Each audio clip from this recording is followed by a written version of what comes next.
Жазушы Медеу Сәрсекенің Семей қасіреті дейтін деректі тарихи хикаяты қазақ елінің жер суының тағдырының қасіретін толғаған кемел туынды.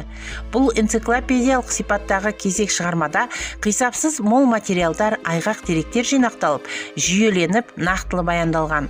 Тарихи философиялық жинақтаулар мен тұжырымдар жасалған.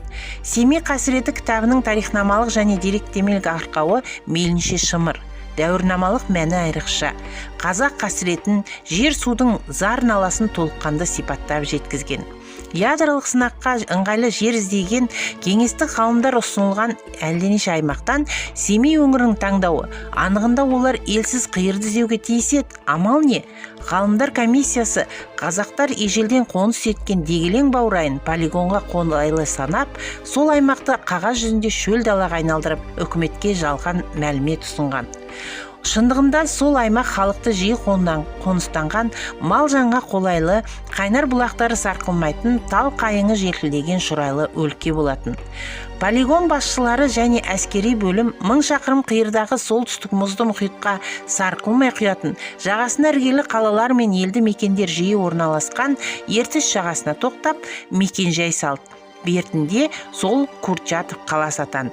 Ал Айдыны Шалқар өзенінің оң жағалауы мыңдаған жылдар бойы аса бойшаң қарағай орманы өсетін еді. Жал-жал құмы да ерекше құнарлы емдік қасиеті болатын. Кеңес одағы осылайша әлемдегі қару бәсекесінде қазақ даласының тоз-тозын шығарып, бейбіт халықтың қасірет шегуіне әкелді.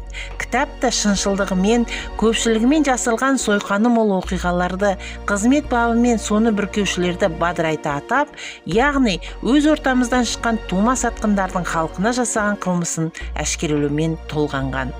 Жазушы Медеу Сәрсекеевтің Семей қасірет атты кітабы жақында ағылшын тілінде жарыққа шықты. Халықаралық тілде басылған шығарманың жаһан жұртшылығы үшін ақпараттық маңызы жоғары болмақ. Өйткені әлем халқы Хиросима және Нагасаки қалаларына аттасталынған екі атом бомбасының қуатынан Семей полигонындағы жарылыстар 2500 есе асып түскеннен хабардар болуы керек. Семей қасіретін жаһанға жеткізуде ағылшын тілінде басылған кітаптағы деректер, яғни адамзат қасіреті туралы шығарма әлем жұртшылығына ядролық қару қандай зардап әкелетіндігін баяндап береді.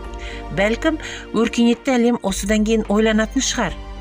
Сыр ойдың жетегімен туған Семей қасіретінде шертілетін ащы ақиқат кешегі 20 ғасырда адамзат қауымына ел билеушілері жасаған аса ауыр қастандық жайында деректі естісі түрінде өрілген кітапты оқыған кезде иланасыз. Кітапхана қорынан Семей қасіреті романын алып оқуға кеңес береміз.